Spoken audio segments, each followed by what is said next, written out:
Oui. OK. Donc l'idée, c'est d'expliquer en termes simples son activité pour que ça puisse donner envie à d'autres d'aller approfondir et de poser plus de questions et d'avancer. Donc, si tu devais expliquer à ma grand-mère qui ne connaît rien à ce que tu fais et qui comprendra aucun du jargon que tu parles,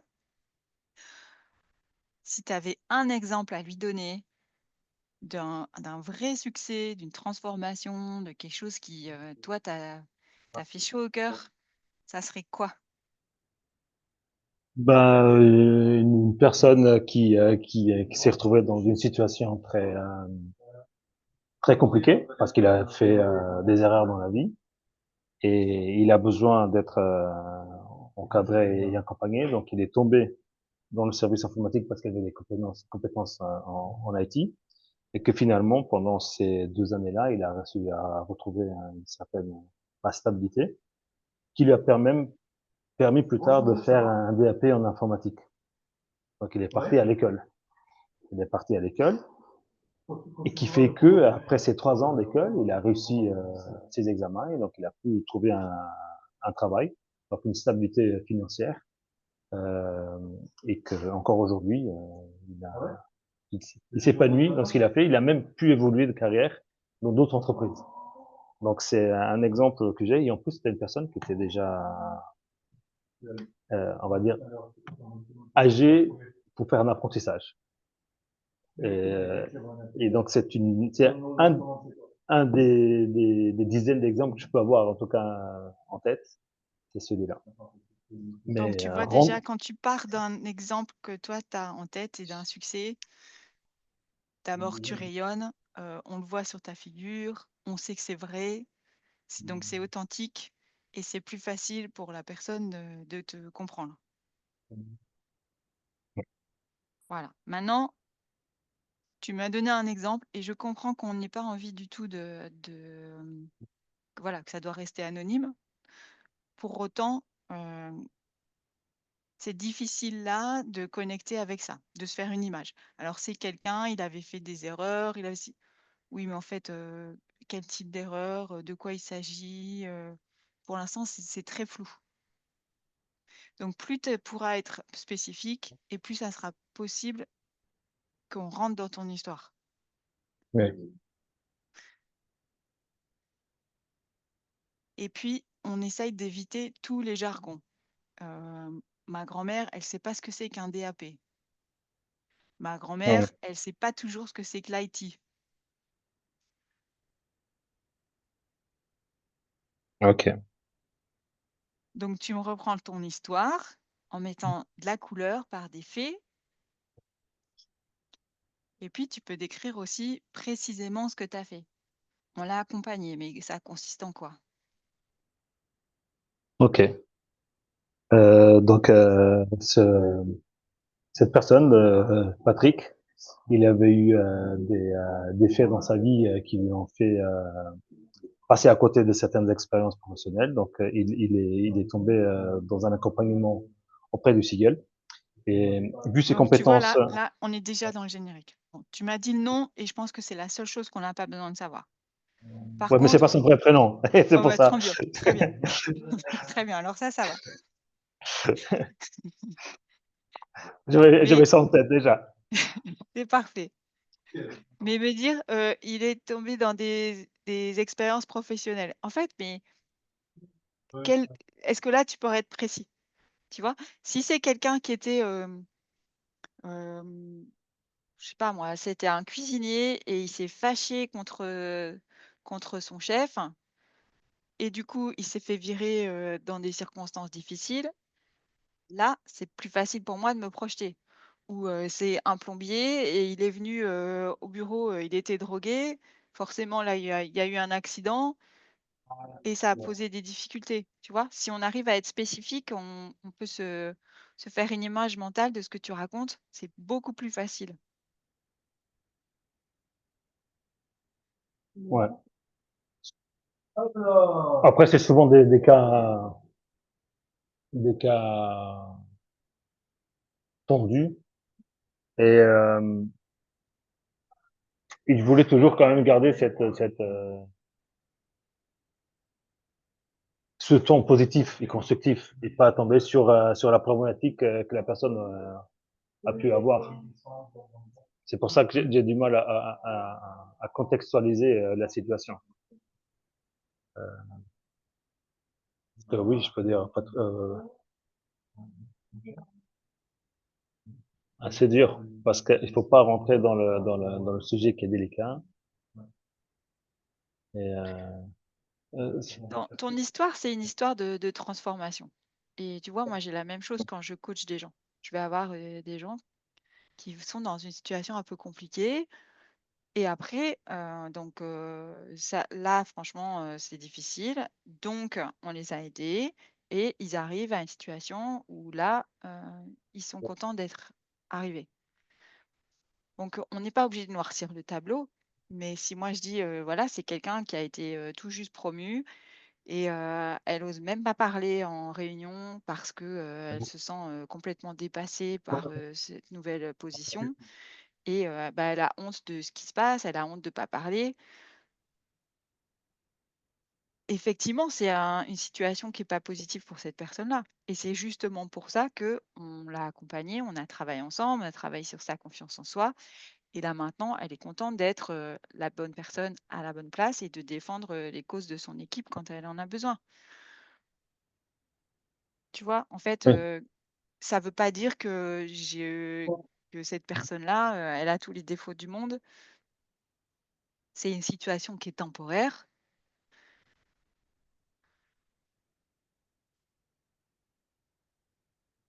ouais. et on n'a pas besoin non plus de dire toutes les difficultés de cette personne-là. C'est juste avoir un élément auquel ça soit facile pour quelqu'un de se raccrocher quand tu racontes l'histoire.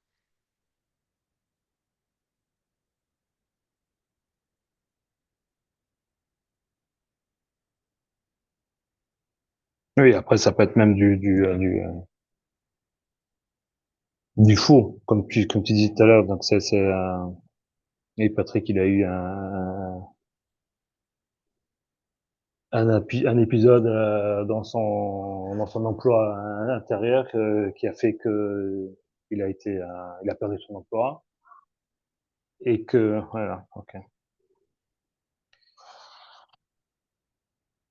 Et donc du coup, par la force des choses, il arrive dans des initiatives comme celle du Seagull, qui lui a permis de l'encadrer et de mettre du sens dans son savoir-faire et que au fur et à mesure que le temps est passé, ses affinités avec le monde de l'informatique se sont affinées, qui lui a permis de s'inscrire à une formation certifiante ou diplômante dans le domaine-là. Ok. Et maintenant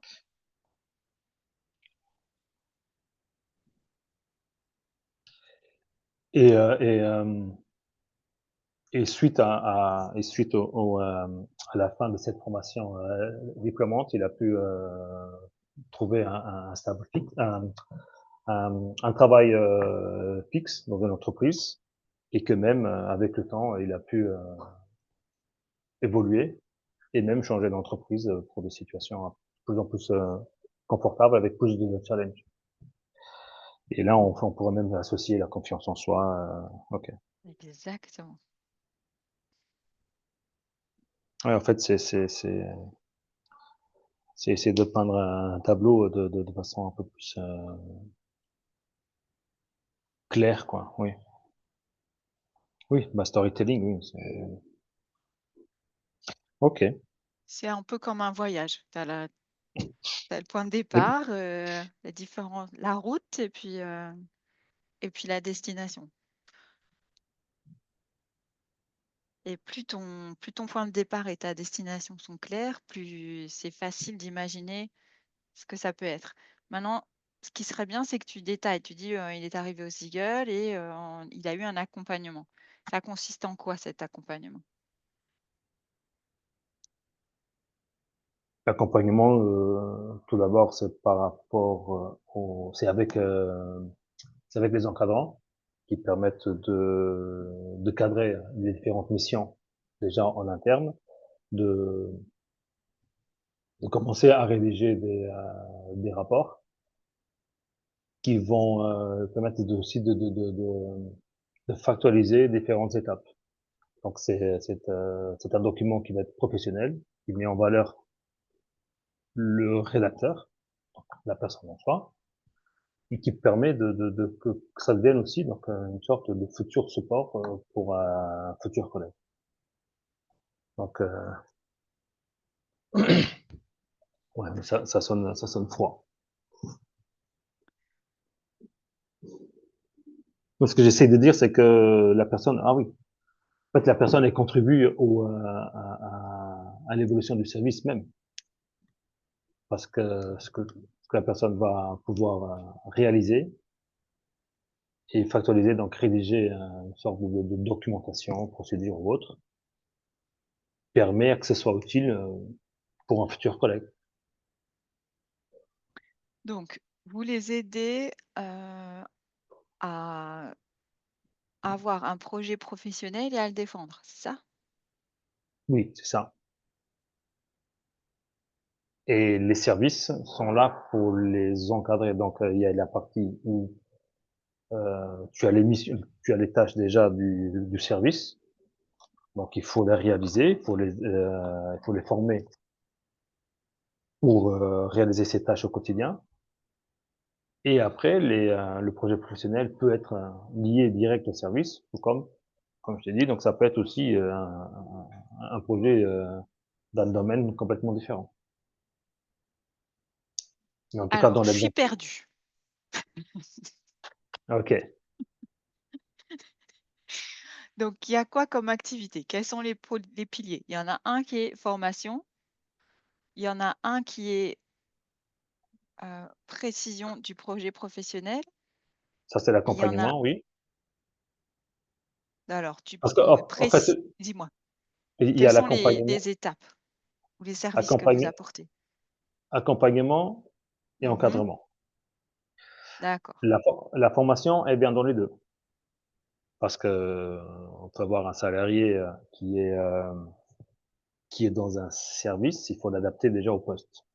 Donc, la personne va devoir suivre une formation, interne ou externe, Mmh. pour pouvoir réaliser les tâches au quotidien du service. Et il se peut aussi que Quand on dit le service, c'est le service du Seagull ou c'est le service où la personne est déjà? c'est le service où la personne, elle est au Siegel. Par exemple, chez nous, tu vas avoir un service informatique, tu vas avoir un service proximité, tu vas avoir un service accueil des enfants, tu vas avoir aussi administration, forcément, le vélo, donc les vélos à service, à libre service ici à Esch, donc ça appartient à nous aussi. Donc ça dépend. On a aussi de la restauration, on a aussi du maraîchage, donc et tu peux avoir l'administration aussi, tout ce qui est accueil, secrétariat, dans ces différents domaines. D'accord. Donc quelqu'un, on va dire Patrick, qui, s'est fâché avec son boss parce qu'il y avait une relation, toxique. Il aboutit chez vous parce qu'il s'est fait virer. Il va aller dans un de ces services-là, du Ziegel, et vous allez lui donner de la formation pour qu'il soit au niveau? Et soit au niveau d'abord par rapport aux tâches quotidiennes, et Mmh. si on peut relier ça avec son projet professionnel, forcément, c'est win-win. D'accord, et donc ça, le relier au projet professionnel, ça devient de l'encadrement? Ça devient l'encadrement, ouais. Si c'est dans le même domaine. Si maintenant c'est quelque chose d'autre, euh, on a un service accompagnement, et là, le service, donc encadrement, le service même, donc eux, ils veillent juste à ce que la personne puisse apporter du travail et qu'il puisse exécuter les tâches au quotidien. Et forcément, si on peut faire en sorte que la personne puisse aller dans un service où son projet professionnel peut être mieux suivi, mieux accompagné, ben on le fait.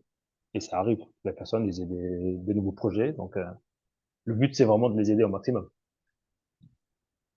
D'accord. Alors c'est une structure temporaire, si j'ai bien compris. Il reste entre 5 à 24 mois. C'est ça, Donc pour, maximum. reprendre confiance en eux, retrouver du sens et se mettre à niveau en termes de formation et préparer un projet professionnel qui leur conviendrait pour la suite. C'est ça. Dans le but, c'est qu'il trouve une stabilité professionnelle. D'accord. Bon, ben, c'est ça qu'on doit dire alors. Tu vois, il manquait quand même cette étape dans dans ton histoire de Patrick. On est d'accord? Oui. OK. Donc le fait que ça soit temporaire, c'est quand même un élément absolument clé qu'il faut qu'on comprenne.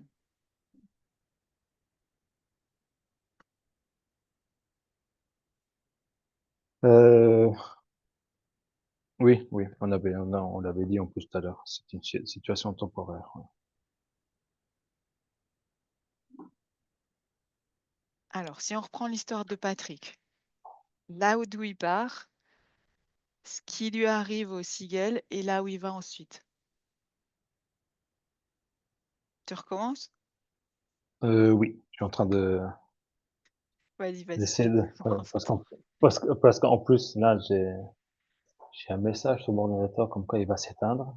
Alors, je suis en train de Ah, juste vas-y, vas-y. d'éviter que ça arrive, heu, ou du moins de basculer sur un autre. Je sais pas ce que j'ai avec mon ordinateur là.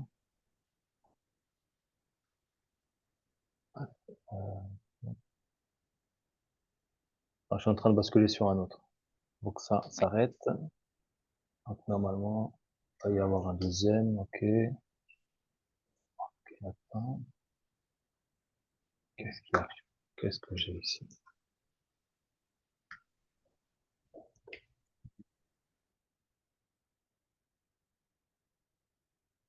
Euh, donc, il y a eu. Donc, Marianne, je vais te raconter l'histoire de Patrick. Vas-y.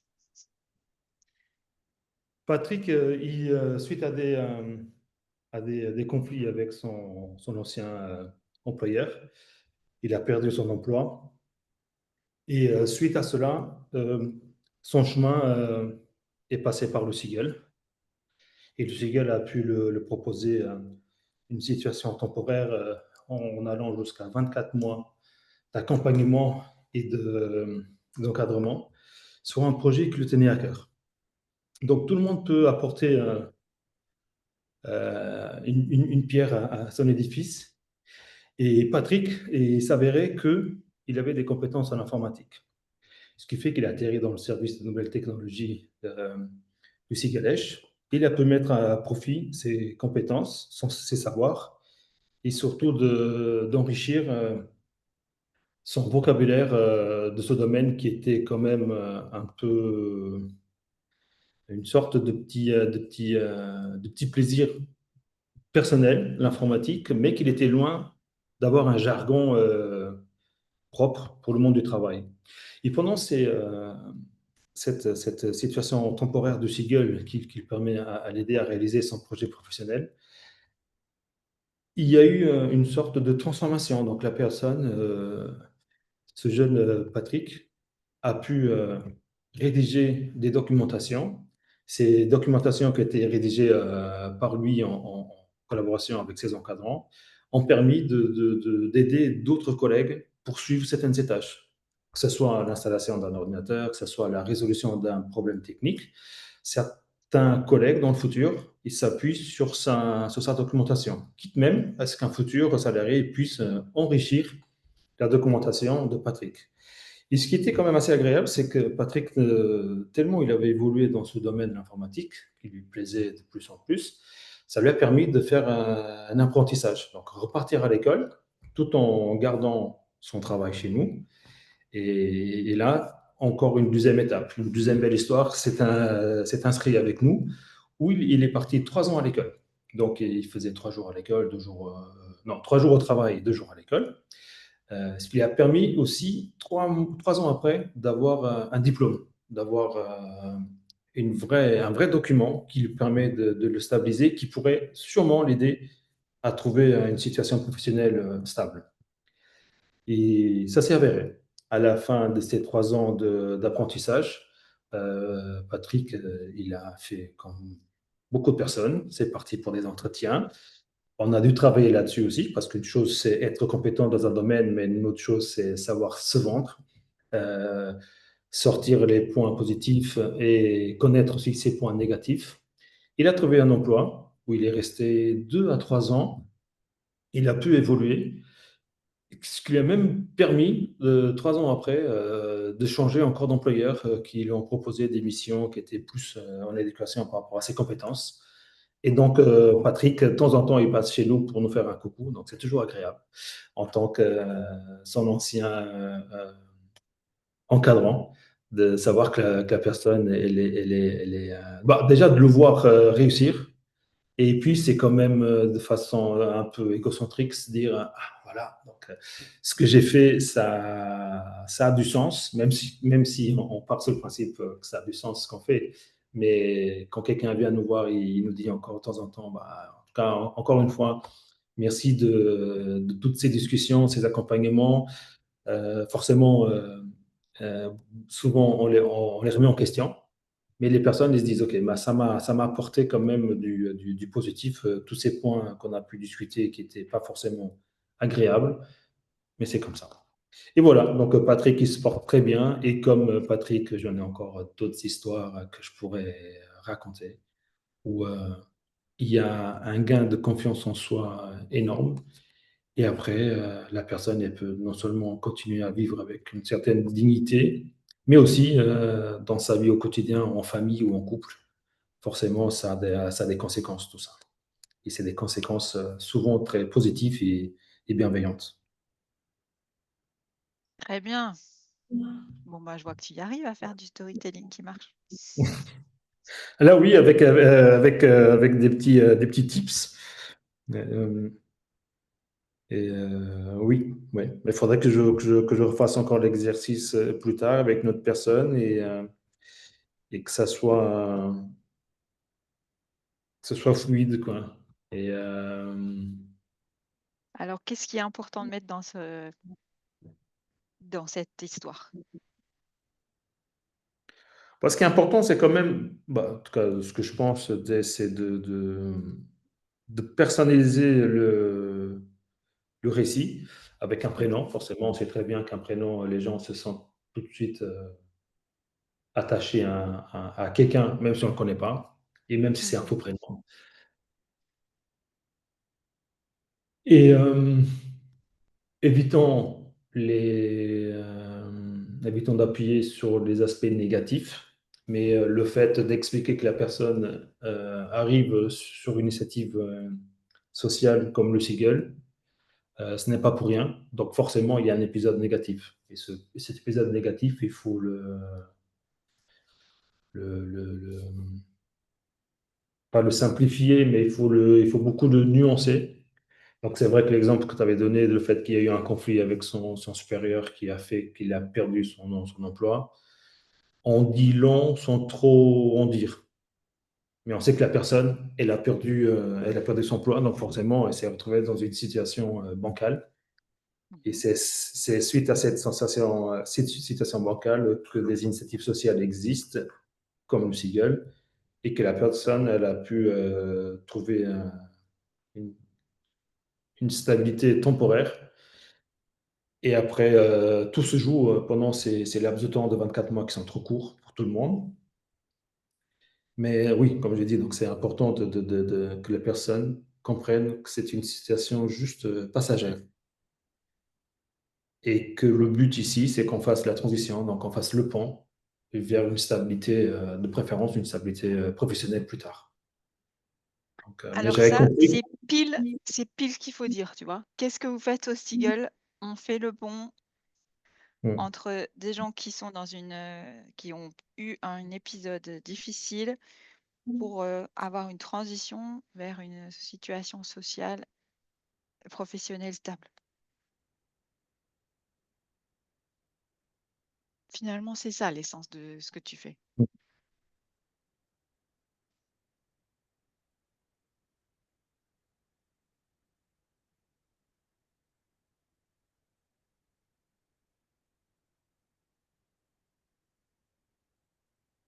Et c'est ça qu'il faudrait essayer de rendre clair.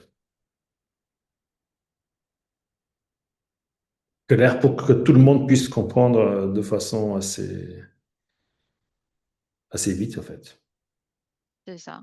Donc tu m'as Après, dit c'est qu'il y la avait curiosité de la personne qui fait que, que je pourrais aborder le sujet de différents services, différentes envies, différentes situations, parce qu'il y a forcément des personnes qui ne sont pas encore prêtes, qui ont un manque de confiance en eux qui est tellement énorme que finalement, on passe 2 ans à travailler sur ça. On a même de plus en plus des personnes qui viennent des pays de l'Est, donc où le premier frein, c'est la langue. Donc, où ils parlent un anglais très mauvais et après ils parlent l'ukrainien, etc. Donc, c'est ça. Voilà, dans le monde professionnel au Luxembourg, c'est quand même fort restreint. Euh, donc, il y a déjà tout ce temps qui est dégagé pour que la personne puisse avoir un niveau au moins en français pour que ça soit compréhensible. Et c'est déjà complexe. mmh, Et c'est de plus en plus complexe. Parce que forcément, malheureusement, on a de plus en plus de personnes qui viennent de ces zones qui sont pas fort agréables en ce moment. Donc, alors que c'est des personnes qui ont quand même de l'intellect, ils ont quand même des sacrées formations diplômantes et tout, et ils se retrouvent dans une situation pas embarrassante, mais je sais qu'il y a des personnes ils sont architectes, ils sont designers et ils se retrouvent à tondre le gazon chez les personnes. Mais parce que quand ils arrivent ici, ils voient que la barrière de la langue, forcément, c'est la base. bah, là, tu vois, ça te fait une deuxième histoire. Ouais. Allez, hop, deuxième film. Ouais. Mais et j'en ai eu en plus dans l'équipe, dans le jeu, je l'ai eu. Donc forcément, bah, j'ai eu pas un peu de tout, mais beaucoup dans mon petit service. Donc du coup, dans ton service là, cette période de transition, donc tu m'as dit il y a une phase d'accueil, il y a une phase où tu es un peu dans le diagnostic et puis, en termes de personnel, en termes de situation et en termes de peut-être de potentiel et de niveau. Puis après, il y a une mise à niveau, en langue et en compétences Oui, et qui se traduit aussi par, un travail ou une contribution à vos services. c'est ça. Et Et après, ensuite, une réflexion sur, le projet professionnel futur et la préparation, aux entretiens et à la stratégie de recherche d'emploi, pardon. je cherche emploi, oui. Oui, c'est ça. C'est, en résumant, très vite, c'est ça. Oui, oui, mais en fait, ce qui serait important, tu vois, c'est qu'on comprenne ces étapes-là. Oui. Parce que sinon, effectivement, quand on dit transition, ça peut être plein de choses et c'est très rare le fait que vous qu'il y ait, une activité. Quand tu dis, la personne, elle se retrouve à tondre le gazon, OK, c'est pas ses compétences initiales, c'est pas tout à fait ça, mais ça lui donne une dignité, ça lui redonne, un emploi du temps, ça lui redonne un peu de confiance, ça lui donne, une utilité et donc cette partie-là, elle est très originale par rapport à d'autres, sociétés, d'autres initiatives sociales. Oui, oui, oui. Oui. C'est pas juste, Après, ils ont 2 cours de français et puis voilà. après, je sais que dans des initiatives sociales, on est quelques-unes à avoir le même parcours de personnes, le même aussi le même cadre professionnel. Et oui, il y a aussi le Forum pour emploi, je ne sais pas si tu connais, ils sont déjà un peu plus après Mersch, ils sont un peu plus au nord. Des initiatives comme nous, il y en a quelques-unes au Luxembourg. Et on aura encore et toujours besoin, malheureusement, vu les chiffres de surendettement et de pauvreté, forcément, des initiatives il vient encore y en avoir et exister. Effectivement.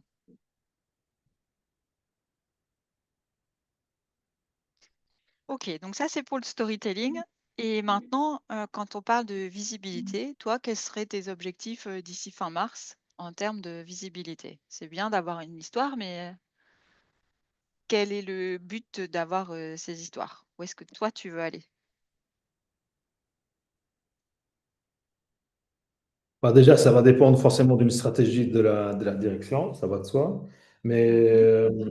je pense que ça, parce en termes étatiques, on a déjà des bons retours, Mmh. euh, que ce soit, donc je parle surtout de ceux qui nous subventionnent, le ministère, la ville d'Esch. Mais ça serait aussi de transmettre ça au public, qu'ils comprennent que derrière un service proximité, derrière un service accueil des enfants, derrière un service véloqué, derrière un service comme le maraîchage, en fait, il y a une organisation, il y a le SIGALESH derrière. Et c'est de faire comprendre que si ces services ils sont là, c'est aussi parce que le SIGALESH existe.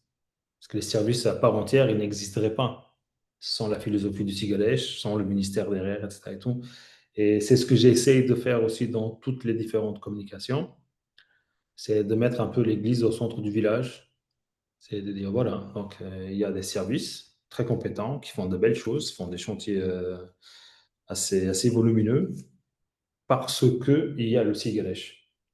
Donc j'essaie de faire en sorte que ce message de nos missions principales, qui sont l'accompagnement et l'encadrement, reviennent sur toutes les communications de façon subtile, mais redondante. Toujours dire que, voilà.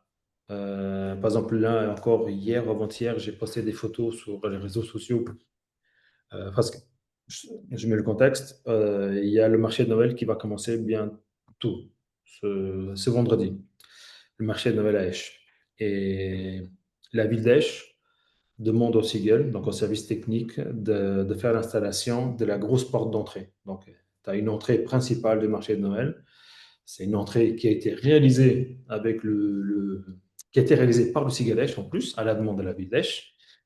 Et nous, tous les ans, c'est nous qui allons monter et démonter l'entrée.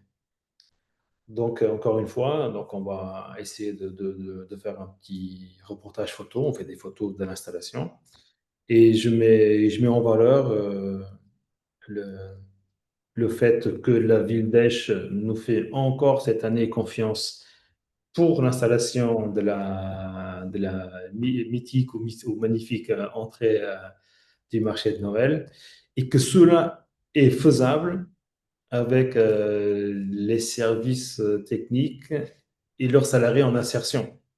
Et après, je mets que les missions principales du SIGEL sont l'insertion, donc l'aide à la personne à trouver un travail plus tard. Donc, j'essaie toujours de changer la formule parce que sinon, ça devient embêtant si je mets toujours le même lien vers les missions du SIGEL, mais j'essaie d'avoir toujours cette redondance et de dire voilà, donc c'est la mission du SIGEL, que ce soit ça, que ce soit le fait qu'on va arracher des patates, qu'on va semer les patates, qu'on va cuire ceci, qu'on va faire des soupes, qu'on va cuisiner, etc.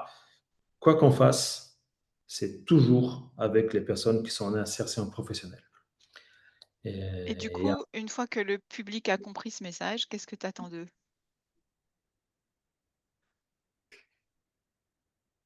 qu'ils comprennent que euh, quand ils font appel à un service du Siegel, qu'ils sachent qu'ils ne sont pas juste en train de demander à quelqu'un de tondre le gazon, ils ne sont pas en train d'aller manger une soupe dans notre petit restaurant.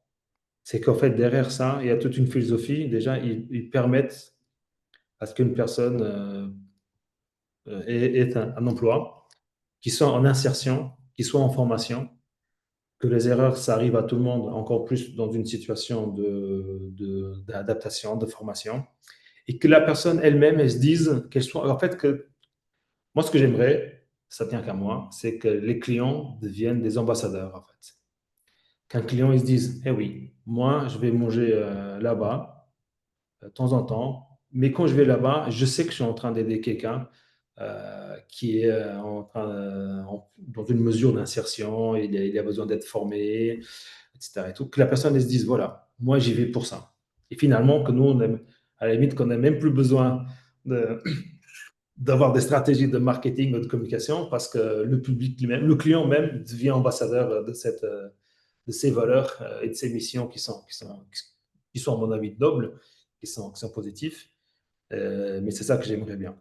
Mais la réalité du terrain fait que on est sur 10 sites différents, on a une quinzaine de services différents, donc on a une population de salariés différente, on a une population de clients différents avec des niveaux d'études différents. Donc, si je dis ça, c'est par rapport à la compréhension d'un message, etc. Et tout. Donc, c'est en fait, il y a j'ai plusieurs freins.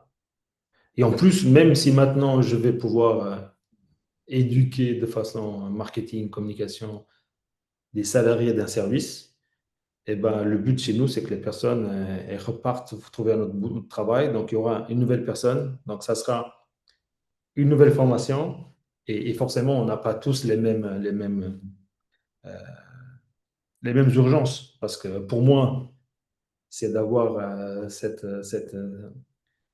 image de marque, identité de marque assez bien réfléchie. Mais pour mon collègue, lui, ce qui compte, c'est qu'il puisse envoyer quelqu'un tendre le gazon chez le client.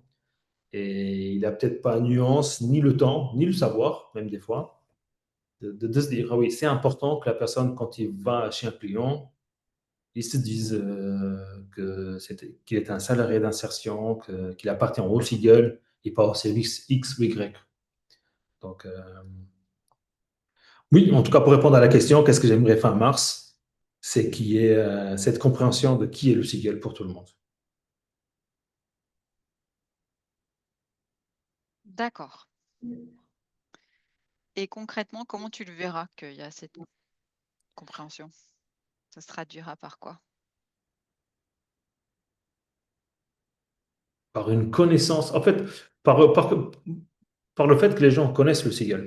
Et c'est pour ça que depuis quelques années, j'appuie beaucoup sur notre présence sur des événements. Et là, dans 2 ans, donc en 2027, on va fêter nos 30 ans, les 30 ans de Seagull Esch. Et on va proposer la même chose qu'on a proposé à nos 20 ans, qui était déjà une très belle réussite, qui était en fait, on avait bloqué la partie. Tu connais Esch plus ou moins ou pas du tout? Un peu, assez mal. Assez mal. On a le musée de la Résistance près de l'école du Bril, place du Bril. En fait, c'est un quartier qu'ils ont refait un peu propre, en tout cas par rapport à un parking, le musée, etc. Et il y a assez de place là-dedans. Donc, nous, ce qu'on a fait, le Seagull, c'est qu'on a fait une sorte de village dans la ville. Donc, on avait réutilisé la même entrée du marché de Noël. C'était l'entrée du village, en fait. Les gens, ils entraient par là. Et on avait fait en sorte de, un peu comme un petit village. On a fait une sorte de cercle où il y avait tous les services vraiment représentés. Il y avait même des spectacles de danse par rapport aux enfants de notre structure d'accueil. Tout ce qui est aménagement en construction, on avait mis du sable par terre avec un tractopelle comme jouet pour les enfants. Pour l'expliquer, on avait aussi beaucoup de matériel de récupération. On a fait nous-mêmes tout ce qui est à manger, les boissons, non. Mais le manger, c'était des choses qui avaient été faites dans nos deux cuisines. Et là, les gens, ils se sont rendus compte, ah ok, je ne savais pas que ça, c'était le Seagull. Bah oui, en fait, le Seagull, tous ces services-là appartiennent à la structure mère, qui est le Seagull. Et ce genre d'événements doivent être répétés. Donc, on a été aussi en septembre, un événement qui s'appelle Leven zu Esch, qui veut dire habiter à Esch. Et c'est un événement annuel qui permet à ce que toutes les associations et petites organisations puissent se présenter à tout nouvel habitant d'Esch sur Alzette et même à ceux qui sont déjà habitants mais qui disent ça existe, ça. Je ne savais pas que ça existait. Ce genre de service, ce genre d'association, que ce soit pour les seniors, que ce soit pour les jeunes, que ce soit pour des personnes à mobilité réduite, que ce soit pour l'insertion professionnelle. Donc, que ce soit aussi tout ce qui est activité extrascolaires pour les enfants. Donc, c'est une sorte de vitrine. Et là, cette année, on a participé pour la deuxième fois d'affilée. Et finalement, les gens, ils sont venus déjà parce qu'ils y étaient l'année passée. Donc, ils étaient encore curieux parce qu'ils n'avaient pas bien saisi finalement qui on était. Et j'ai trouvé ça intéressant parce que j'ai reconnu des visages, j'ai vu des nouveaux visages. Et c'est quand même assez avec une certaine surprise que je me dis, mais en fait, les gens ne nous connaissent toujours pas, alors ça va faire 30 ans qu'on est là. Mais ce qui n'est pas grave en soi, parce ils connaissent un service ou l'autre, ils sont contents. Bon, la plupart sont contents. Mais le fait qu'ils n'arrivent pas à relier la, la belle mission que nous on a, les accompagner et encadrer, c'est dommage. Parce que c'est ça qui évite que la personne puisse devenir elle-même un ambassadeur, une ambassadrice avec le temps. D'accord. Donc, l'objectif, ce serait que dans les communications, on perçoive la mission au-delà du service, offert. C'est ça.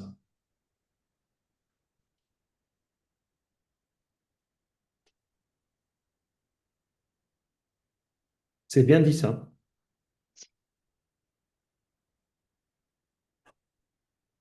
Percevoir les missions de Cigalesh au-delà du service offert ou presté. J'ai jamais pensé à ce genre de phrasé. Oui, c'est intéressant.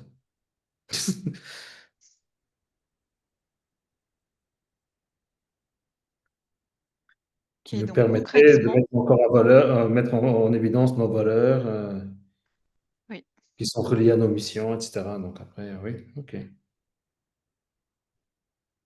et donner du sens à tous ceux qui sont vos clients, en fait. Oui. Parce que je sais, quand j'avais fait une certaine enquête, que les clients, des clients de longue date, en fait, ils ne savaient pas qu'il y avait derrière un service proximité, qu'il y avait le Cigalèche et que les salariés qui étaient là, c'était des salariés qui sont en insertion. Parce qu'ils disaient, oui, j'ai souvent de nouvelles personnes, je ne comprends pas. Et là, j'explique. Je dis, ah, mais on n'a jamais compris ça comme ça. Et je dis, ah merde.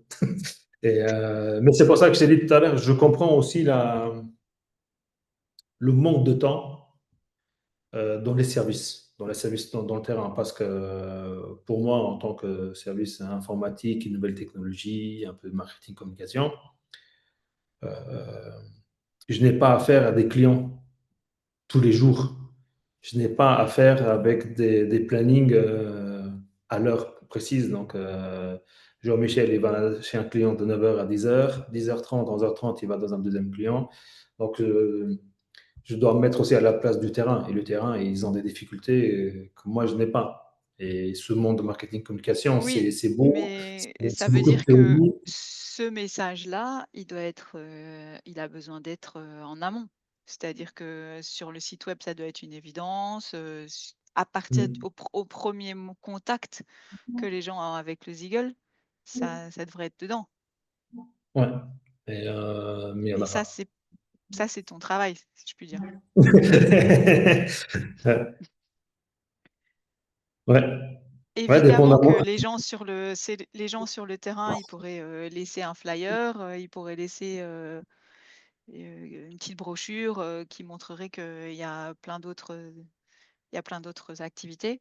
Mais c'est déjà dès la première fois qu'on vous contacte que ça devrait être dans toutes les communications. Ça devrait être, sur votre site internet, ça devrait être sur votre page d'accueil, ça devrait être sur, votre, page LinkedIn et cetera.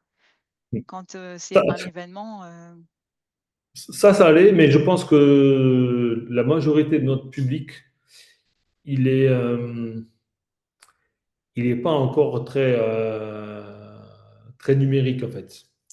Ils sont beaucoup, donc il y a il y a une bonne partie de personnes âgées, il y a aussi une bonne partie de personnes qui sont, qui sont loin de tout ce monde de nouvelles technologies, qui fait que toutes les communications qu'on puisse avoir, c'est pour ça que donc tout ce qui est site internet, des présentations, donc c'est des choses qui passent à côté. Et c'est pour ça que j'essaie de trouver toujours cette redondance sur n'importe quelle communication, de parler du Sigelèche, que les salariés sont en insertion du Sigelèche. Je parle de camping. Ceci est réalisable grâce à la volonté, pas la volonté, mais à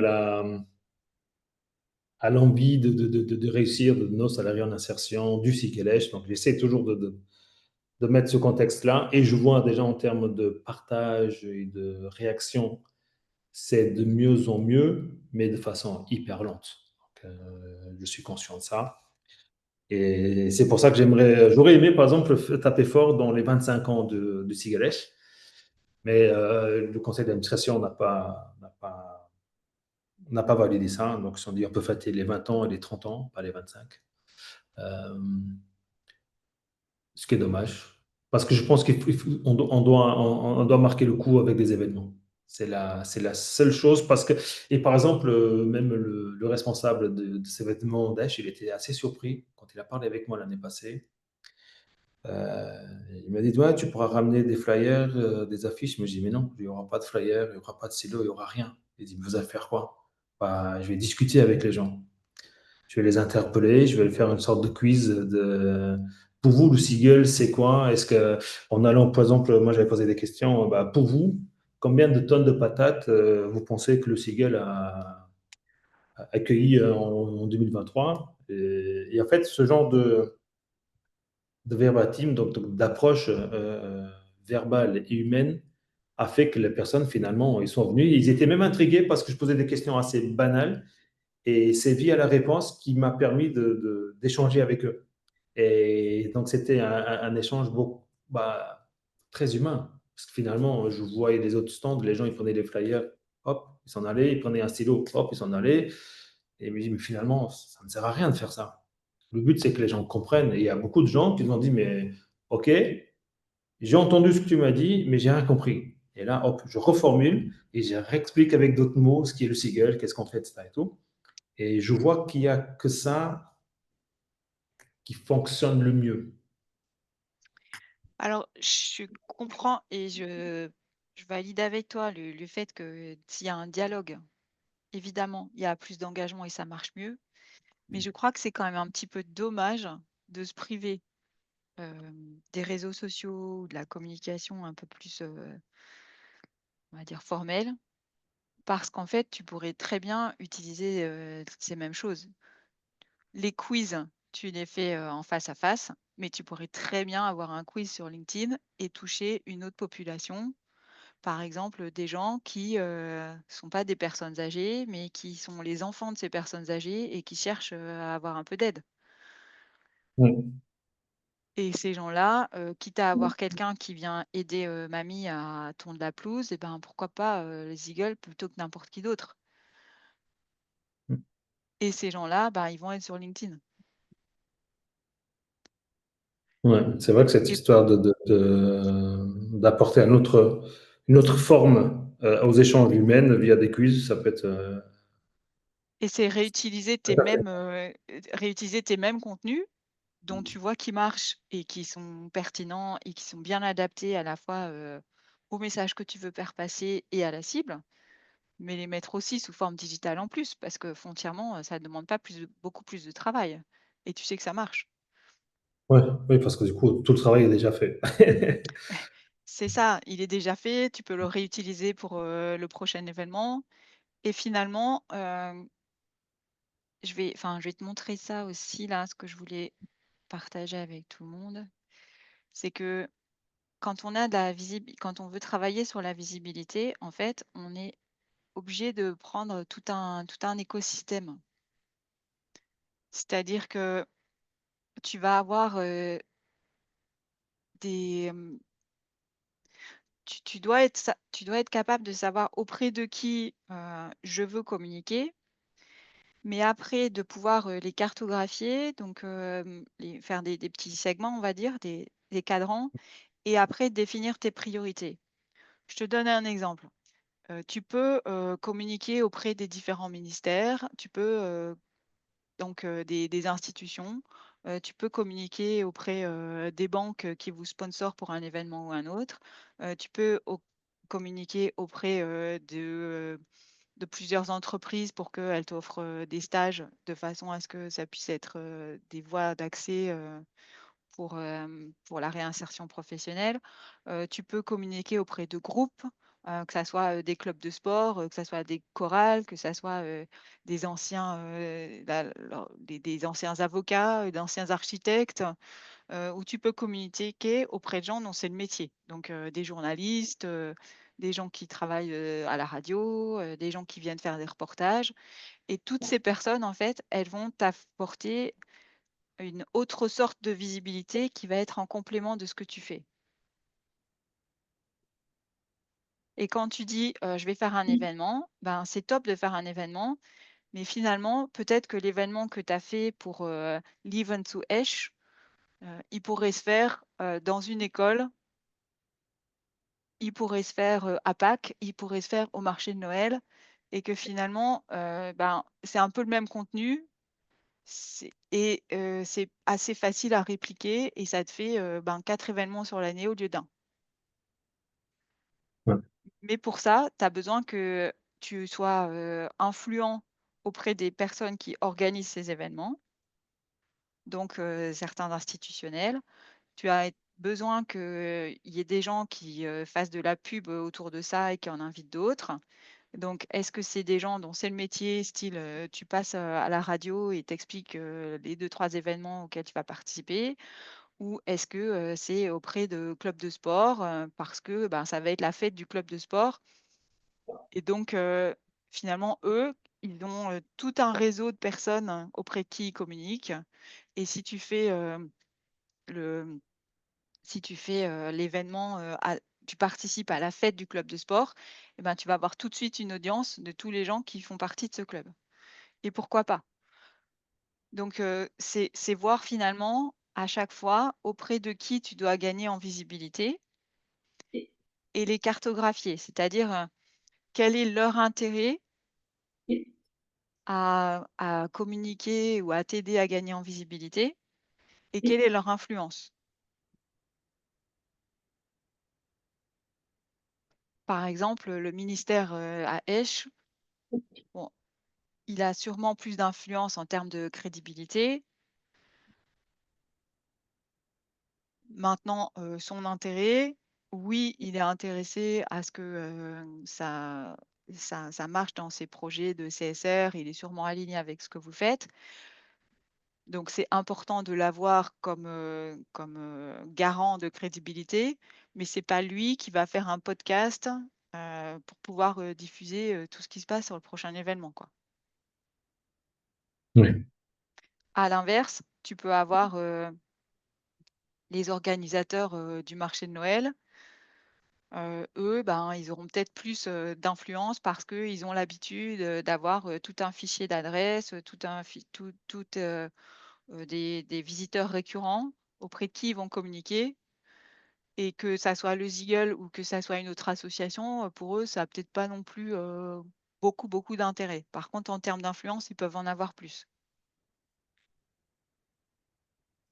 Ouais.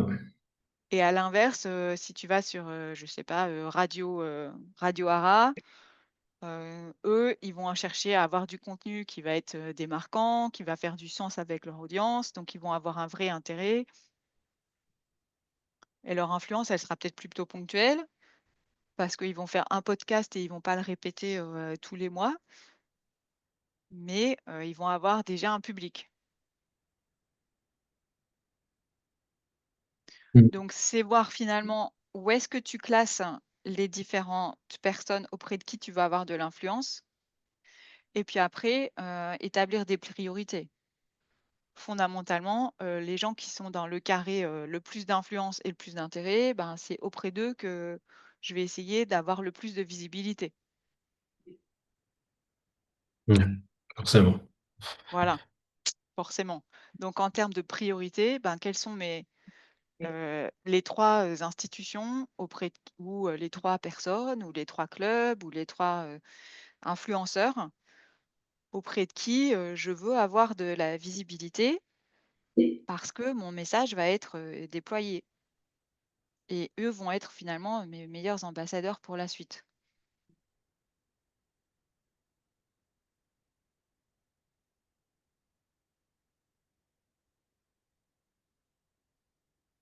Ouais, parce que du coup, forcément, ces instances d'influence, ils vont avoir déjà leur public, donc ils auront déjà aussi ce vocabulaire et tonalité qui est propre à eux.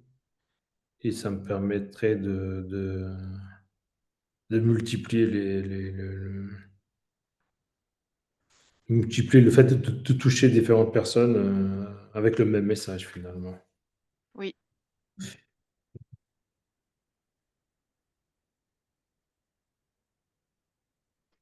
avec le même message et des efforts qui peuvent être un peu similaires. Enfin, t'as pas besoin de réinventer tout à chaque Oui, fois, hein. oui, voilà, oui, oui. Là, c'est de réutiliser un noyau et de répliquer. Voilà, exactement. Et laisser faire la machine, le reste. Bah, après, c'est pas que de la machine, c'est du relationnel finalement, hein. Oui, C'est oui, mais ce quand je qu'on dis disait machine, tout à l'heure. ouais, Oui, effectivement, c'est répliquer un processus ouais, qui est oui, voilà, un c'est peu ça. mécanique de ce point de vue-là, quoi. C'est raconter l'histoire de Patrick, de Bob et de Martine, que tu connais très bien. Oui. Ok, c'est déjà des jolies pistes, oui. Voilà. Et pour tout ce qui est des réseaux sociaux, donc puisqu'en fait, il y avait pas mal de questions sur LinkedIn de la part des autres, je voulais juste revenir dessus et je pense que ça pourrait être utile aussi. Donc, la première chose, c'est de réfléchir quand on fait un post, que ça soit sur un blog, que ça soit sur un flyer, que ce soit sur LinkedIn, à chaque fois de se dire finalement, ce que les gens vont voir et vont retenir, c'est d'abord le visuel, d'abord l'image. Ouais. Parce que ben, 70% de nous avons plutôt une mémoire visuelle, c'est ça qu'on a vu à l'image, donc à l'école. Donc il faut que ces visuels, ils soient percutants et faciles à mémoriser. Donc là, tu vois, j'ai pris l'exemple de Sturm von Strauss, puisque Bob est fait partie du groupe, et il a mis 2 postes. Ben, forcément, à mon sens, il y en a un qui sera plus facile à mémoriser que l'autre. Oui, forcément, oui. Voilà, parce qu'il est facile à lire sur un mobile. Et ça, souvent, ça tient au fait que c'est un zoom sur un élément. Et ça permet aussi de garder l'anonymité, ce qui peut être très utile quand on travaille pour des associations. Ouais, surtout avec le RGPD. Voilà aussi, exactement. Il faut s'assurer que ça traduit une émotion et que ça soit vraiment simple pour que ça soit facile à mémoriser. Donc finalement, qu'on soit vraiment dans quelque chose qui est focus, quoi. Et tu vois là, sur l'image de droite, là, ils ont mis un message qui est super simple. À gauche, ben, il y a pas de message, donc on voit qu'ils sont contents, ils ont fait quelque chose ensemble, mais on ne sait pas très bien quoi, en fait. Donc bon, il faut sûrement un mélange des 2. On ne peut pas toujours avoir, que, une demande, De belles de photos souscription. avec des bons titres. Ouais. Voilà, c'est ça. Mais savoir que quand même, il y en a qui seront plus impactants que d'autres et qu'on doit vigilant à ne pas mettre que, des photos, avec des gens qui sont ensemble, mais où finalement on ne sait pas quel est le message. Oui, dépendamment de l'action et du message qu'il y a derrière, forcément, oui. Voilà. Le 2e, c'est quand on a une page LinkedIn, en fait, on va avoir le nom et juste en dessous, là, on a ce qu'on appelle une tagline, là, c'est la description. Et ça, si on est capable de mettre ici, qu'est-ce qu'on fait, pour qui, pourquoi, en quelques mots de façon très concise, et ben, c'est tout de suite quelque chose qui frappe et qui aide à mémoriser. Donc, par exemple, EcoFluent, là, Martine, elle a juste mis le titre de sa société et en dessous, ben, il n'y a pas de sous-titre, il n'y a pas de tagline. Et donc, du coup, ben, c'est un peu dommage parce qu'on ne sait pas bien ce qu'elle fait, on ne sait pas bien pour qui. Et comme on ne sait pas très bien que c'est flou, ben, on s'en souviendra pas. Ok. Attends, je suis juste en train de me connecter pour voir qu'est-ce que moi j'avais mis. Oui, je comprends, faut que ça soit percutant, du moins compréhensible, quoi. C'est ça. Avec les mots-clés qui vont être utiles pour que les gens, si on veut qu'ils soient ambassadeurs, quels sont les mots-clés dont on veut qu'ils puissent véhiculer à d'autres. Donc, si on est un organisme de transition qui aide à la réinsertion professionnelle, eh ben, on a besoin que ça soit ça qui soit dit pour que nos ambassadeurs ils puissent répéter ce titre de façon très simple.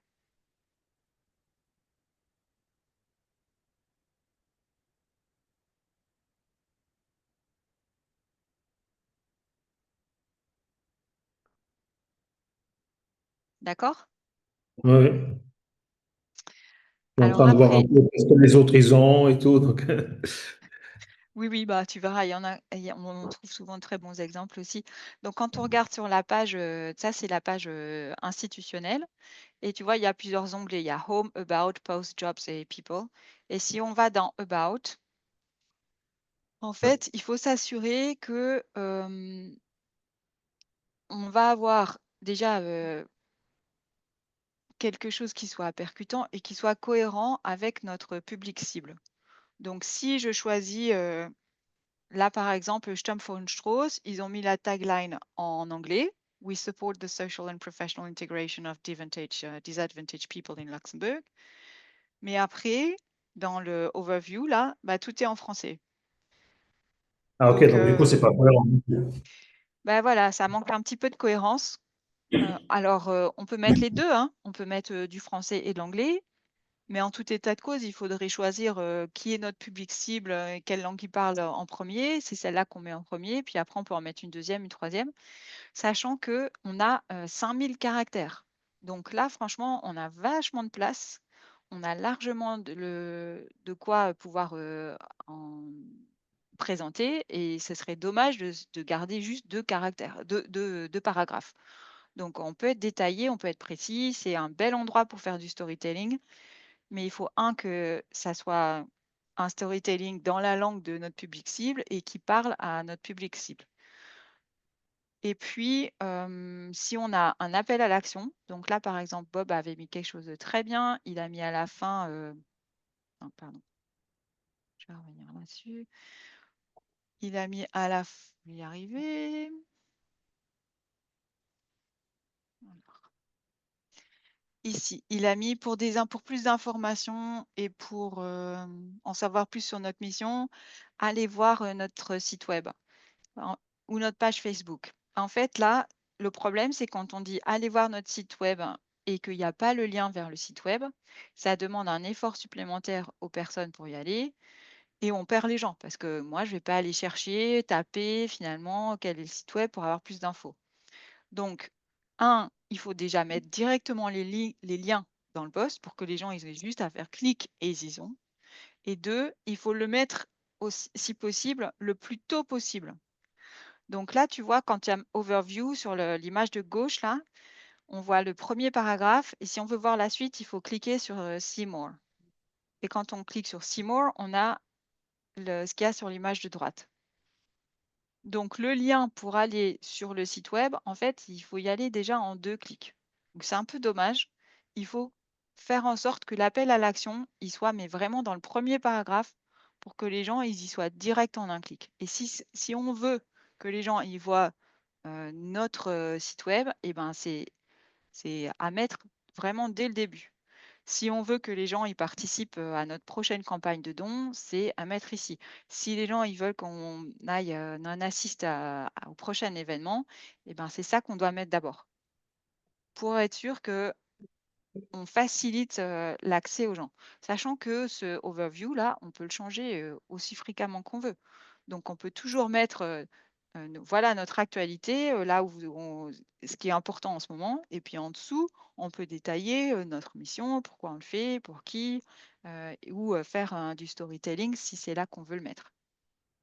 Mais s'assurer qu'on a quelque chose d'incisif et d'appel à l'action très très haut et rapidement qui soit vraiment facile pour les lecteurs. Ça cogite, je vois. Oui, oui, oui, ça cogite. Et donc, du coup, je suis en train de voir que LinkedIn mériterait un peu plus d'efforts parce Oui, que je sais que c'est un public qui ne sera pas client, mais ça peut être, comme tu disais tout à l'heure, donc ça peut être euh, des enfants où les parents ils habitent sur Esch qui pourraient bénéficier de nos services et donc, du coup, ça peut être pertinent. Et même aussi pour faire du corporate, d'être plus présent, sur peut-être moins d'actions, moins sur le blog qu'on pourrait faire sur Facebook, mais d'être vraiment sur des campagnes 3, 4 fois, 5 fois par an, mais avec des messages très forts liés avec nos valeurs et nos missions.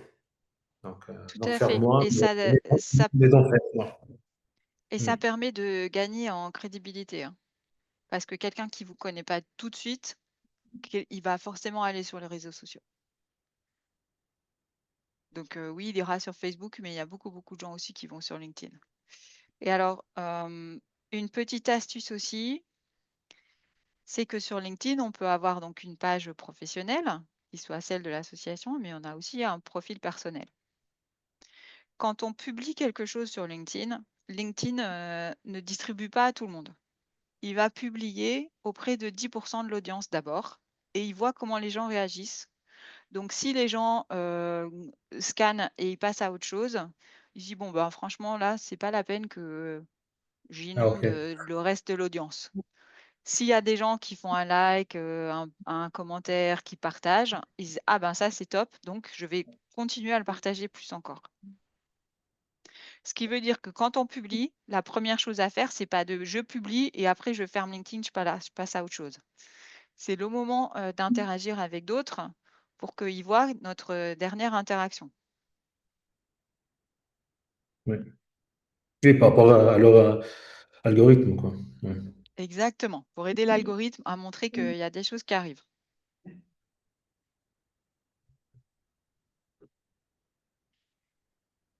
Et la deuxième chose qui est très contre-intuitive, c'est d'utiliser son profil personnel.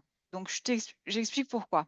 Le Bob là, à gauche, c'est son profil personnel. Donc on voit en dessous de Activity, c'est marqué Bob, il a 187 followers. Donc il y a 187 personnes qui sont susceptibles potentiellement de pouvoir voir ses publications si LinkedIn décide de le faire. Et on voit que sur ce post-là, il y a en dessous 18. Donc il y a 18 engagements, des gens qui ont liké, aimé, etc. D'accord? Tu vois le petit 18? Oui. OK. Donc ça, c'est sur le profil personnel de Bob. Maintenant, Bob, il a partagé ici le post de droite. Et le post de droite, il est celui-ci sur la page de Sturm von Strauss, pour lequel Bob travaille. La page institutionnelle de Sturm von Strauss, de l'association, elle a 1371 followers. Et si on regarde en bas le nombre d'interactions, on voit qu'il y a marqué Bob Fritz and 15 others et 5 reposts. Donc en tout, là, il y a eu 21 engagements. Donc il y en a eu 21 pour 1371 followers, alors que sur le profil personnel de Bob, il y en a eu 18 sur 187. Et le ratio, il est énorme. Exactement. Et ça revient à ce que tu disais tout à l'heure, de dire c'est mieux de parler aux gens. Et c'est quand on parle et qu'on interagit avec eux, comme tu faisais au niveau du quiz, que les gens s'en souviennent et qu'ils continuent. Donc en fait, c'est bien sympa de mettre plein de choses sur sa page institutionnelle, mais c'est pas là qu'on aura l'engagement, parce qu'en fait, les gens, ils veulent discuter avec des vraies personnes. Donc chaque fois qu'on poste Et quelque chose de après, il façon, faudrait republier ça sur sa page personnelle il de faut le façon. remettre. C'est ça, il faut le remettre de façon sur sa page personnelle pour que tu puisses aussi gagner en échange, en interaction, et que ça monte le ratio des deux. Oui, voilà. Oui, Donc il parce que faut c'est. commencer par publier au niveau institutionnel et après tu le partages sur ta page personnelle et comme ça, les gens vont être incités à voir ton post Et ensuite, ils iront voir les autres sur la page institutionnelle. Bon, D'accord? d'accord.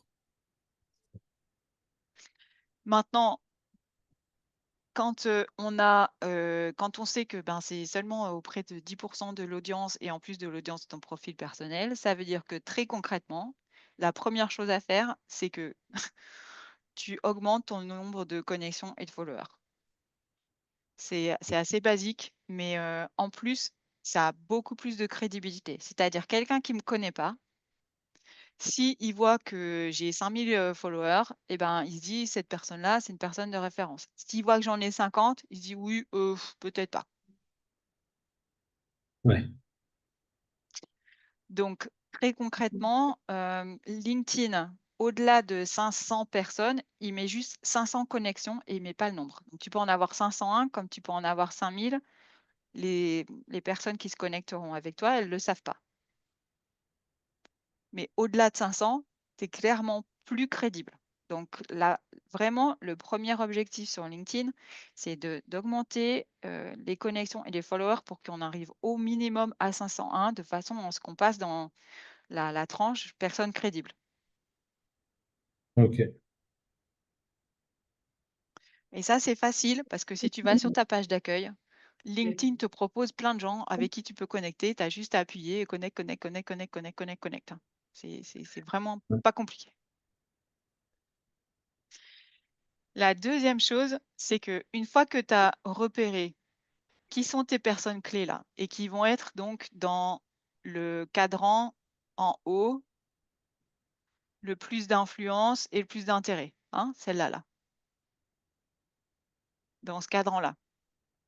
Franchement, dans ce cadran-là, il doit y avoir au maximum 5 à 10 personnes. Et ces 5 à 10 personnes, il faut absolument que tu rates pas l'occasion chaque fois que eux ont une interaction. Donc, ça veut dire qu'il faut aller sur le profil de ces personnes.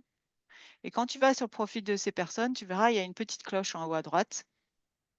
Par défaut, LinkedIn ne met que most relevant. So, most relevant, ça veut dire que c'est LinkedIn qui décide si toi, tu fais Ouais. partie des gens, des 10% qui vont recevoir ou pas. Et LinkedIn a des critères algorithmiques qui ne sont pas transparents et qui ne sont pas forcément les nôtres. Donc, si on veut absolument être en relation et maintenir des relations avec ces personnes d'influence, il faut cliquer le All. Comme ça, on a une notification chaque fois qu'ils publient quelque chose.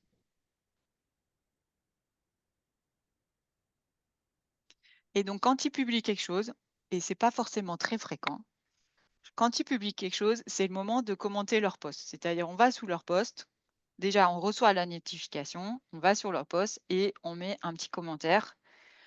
C'est pas très compliqué dans ce cas-là de se démarquer. Parce que la plupart des gens, ils vont faire un post, ils vont avoir, tu vois, Bob tout à l'heure, là,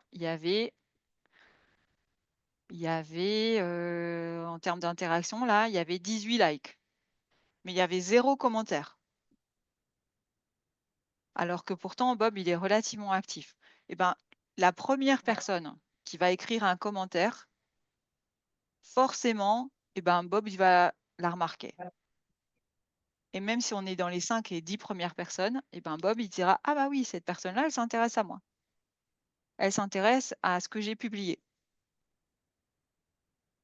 Et donc, la prochaine fois qu'on aura à parler à Bob, eh ben, on ne sera pas tout à fait un inconnu parce que on aura montré qu'on s'intéressait à ce que faisait la personne et en plus, on pourra avoir des conversations sur quelque chose qui est pertinent pour eux puisqu'ils ont même été jusqu'à le partager sur LinkedIn.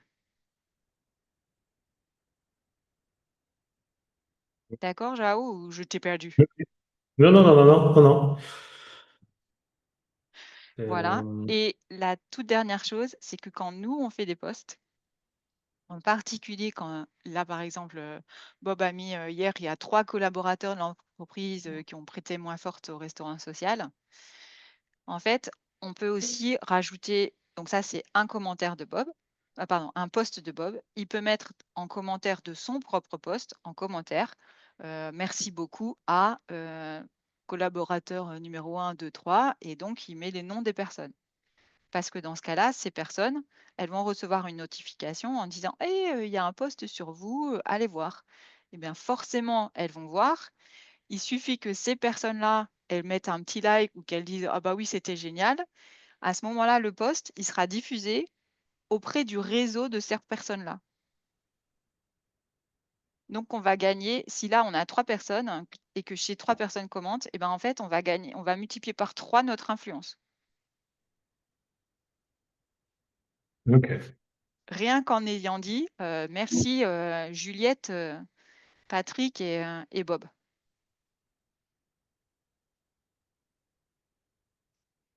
Et par définition, les gens qui sont connectés avec ces 3 collaborateurs-là, Juliette, Patrick et Bob, bah, c'est forcément des gens qui les apprécient, et donc il y a des grandes chances qu'ils soient alignés en termes de valeurs, en termes de messages, et qu'eux aussi, ils puissent se dire: «Ah ben, ouais, pourquoi pas, moi, la prochaine fois, ça pourrait être cool d'aller participer à ça aussi».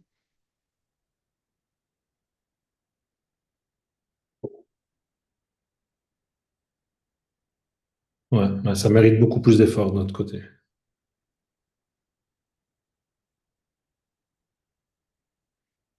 Bah, ça mérite un peu de réflexion et stratégie. C'est pas forcément très chronophage, Mmh. mais franchement, c'est pas très compliqué et ce serait dommage de s'en priver, quoi. Oui, surtout qu'on a quand même quelque chose assez beau et magnifique à partager, à communiquer, parce qu'on a des missions et des valeurs qui peuvent C'est être ça, que bien acceptées, bien accueillies, etc. Donc, mais c'est vrai qu'il y a il y a eu beaucoup plus d'efforts qui ont été mis sur les réseaux standards comme Facebook et Instagram, parce que c'était nécessaire de faire en sorte que les gens comprennent le quotidien du Seagull sur différents services, et, euh, et de mettre un peu le Seagull au centre du village, quoi. Donc, et là, ça va déjà tout à mieux. fait. Mais sur Donc, du coup, Facebook, c'est maintenant, la je même pourrais chose. exploiter ce côté beaucoup plus corporate sur LinkedIn, justement. Oui. Mais tu peux même utiliser tes posts Facebook, parce que, des visuels impactants, c'est la même chose, hein, que ça soit sur Facebook ou sur, LinkedIn. Suivre, des gens, et commenter quand ils sont, influents, c'est pareil. Heu et et puis tu peux réutiliser tes mêmes contenus, hein. Il faut changer un petit peu, le la tonalité des messages, mais pas de façon, drastique, hein. Oui, voilà, oui, oui, oui. Oui, en tout cas, le plus gros de la réflexion, du travail, il est déjà fait. Donc, c'est juste changer un peu, oui, pour que ça soit pas vraiment à chaque fois la même chose, le même contenu, le même texte, les mêmes mots, Tout à fait, qui apportent quelque chose d'un peu plus propre au public de LinkedIn, qui n'est pas le même public que sur Facebook, Instagram. oui. Et Facebook a la même logique sur, leur page, institutionnelle et sur les profils personnels. Une page Facebook, en termes d'interaction, le ratio, il est 100 fois moindre que sur un profil personnel. Ah, oui. Pourquoi? Parce que Facebook, veut que les les pages leur achètent de la pub. Oui, forcément. Ouais, ouais, Voilà. Donc si tu veux avoir de l'interaction, et ben, en fait, il faut les repartager sur ton profil personnel pour pouvoir le faire. Alors après, est-ce que ton profil Facebook, c'est tes potes d'école et tu as pas envie de partager ça avec eux ou des membres de ta famille? Ça peut être le cas. Donc il faut ouais, voir. En tout cas, sur LinkedIn, on a moins ce problème que de partager des choses, sur notre activité professionnelle sur nos posts, sur nos profils privés. Et puis, ouais, ça, par contre, ça démultiplie, les interactions. parfait. Voilà, Parfait, il faudrait juste que j'apporte un peu plus Et je vais laisser même tout à l'heure, tout de suite, parce que moi j'ai communiqué sur l'installation du portail du marché de Noël sur Facebook et Instagram. Et je vais faire la même chose sur LinkedIn, mais je vais tenter déjà une approche plus storytelling, sans trop en faire, parce qu'on ne parle pas d'une personne, mais d'un groupe, mais de contextualiser avec un aspect beaucoup plus histoire, un film, comme on a comme j'ai pu m'exercer au début, mais que les gens comprennent, les gens qui vont voir ça, même si on part d'un principe que que sont des personnes qui sont déjà dans et c'est pas péjoratif, mais qui sont dans un niveau intellectuel déjà plus poussé. Ils sont sur LinkedIn, donc ils savent que le réseau là, c'est purement professionnel, mais de leur donner le contenu de façon assez directe et assez simple. Mais ils se disent, ah, ok, les personnes là, ils sont en insertion au Seagull, donc ils ont fait ça, etc. Disons que je vais essayer de reformuler ça. Ça va être un bon exercice à chaud en plus. Tout de suite après le déjeuner, je fais ça. Ça peut être intéressant pour moi. Très bien. Et ben, alors une fois que tu l'as fait, tu nous le partages à tous. Tu mets tu mets le lien de ton post LinkedIn, sur le groupe Ah ouais, WhatsApp et ouais, puis on bien ira vu, tous bien voir. vu, bien vu. J'aurais oublié, tu vois.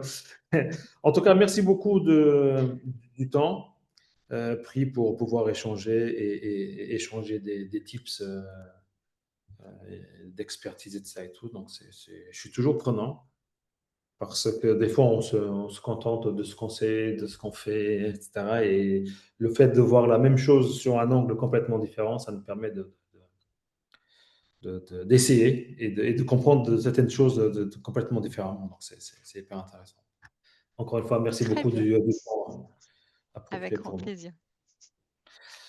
Bah, merci beaucoup. Je vais faire ça aujourd'hui, comme je partage sur le WhatsApp, et peut-être que je vais gagner quelques nouveaux followers sur LinkedIn et tout ça. Tout à fait. Oui, Parfait. bah, bon travail, amuse-toi bien et puis, j'ai Merci, hâte de voir les Marianne. progrès. À bientôt. Merci Au revoir, beaucoup. Joël. À bientôt. À la prochaine. Ciao. Ciao.